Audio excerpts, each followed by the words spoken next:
If you click on Hypertension Sensor, you come to this section. This is all about high blood pressure.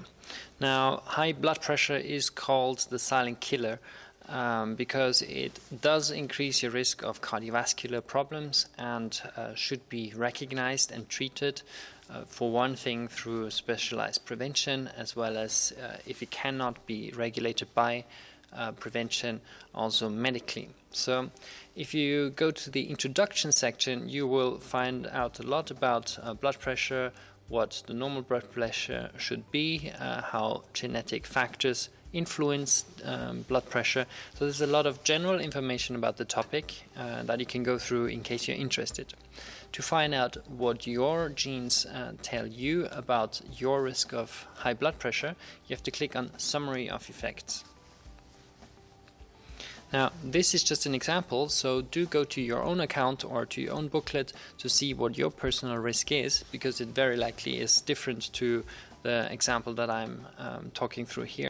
So in this case, this person has a very high risk of hypertension, which means that almost all of his genes are of the very unfortunate type, meaning that they all increase his risk of developing high blood pressure.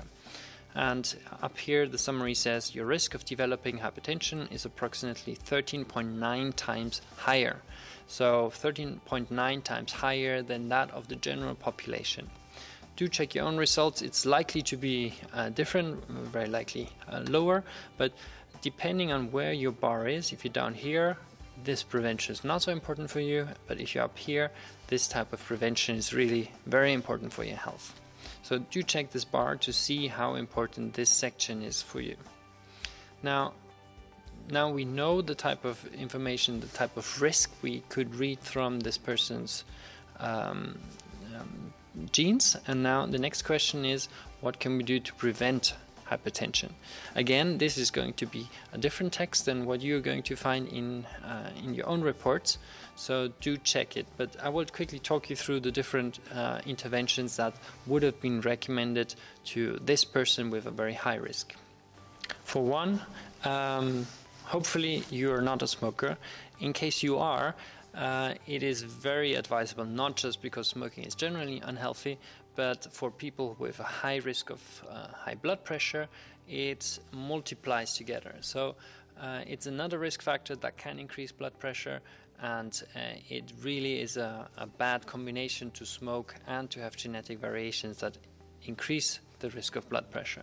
So reducing, stopping to smoke, even if you've smoked for a long time, can be very beneficial for your blood pressure.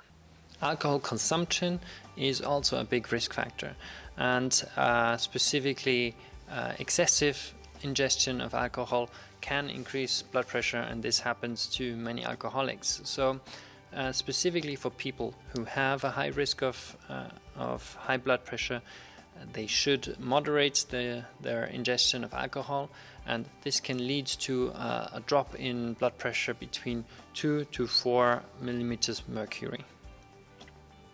People who are overweight also often experience high blood pressure, and so in case you are overweight, it would be advisable to reduce your body weight, especially if your risk for high blood pressure is increased genetically. You could expect a drop in around 5 to 20 millimeters mercury if you lose around 10 kilograms of weight. Regular exercise is also very important for low blood pressure, and doing regular exercise you could expect to lower your blood pressure around 4 to 9 millimeters mercury.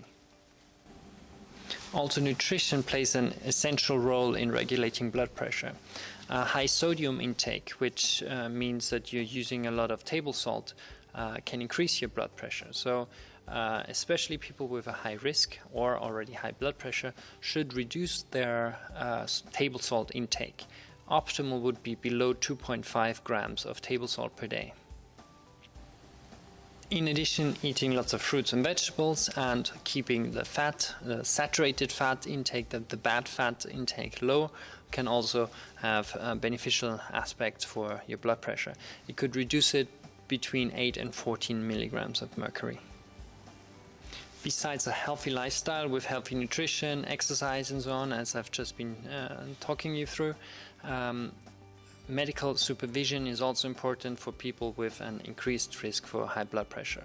So it is easy to measure blood pressure at home with a specific measuring instrument. You can get them on the internet, and you should measure it. In case your blood pressure is normal, you should measure it once a week and keep a diary of it. And in case it is increased and the preventive measures that I've just mentioned are not sufficient to reduce it, then usually it is important to also start medical treatment. In these cases, the doctor will be able to choose from a multitude of different medications. Do check the list of medications that are typically used for regulating blood pressure to make sure that you respond to them in the way that you should based on pharmacogenetics. So in case you cannot get your blood pressure in the normal levels, do talk to your doctor about it to also start drug treatment.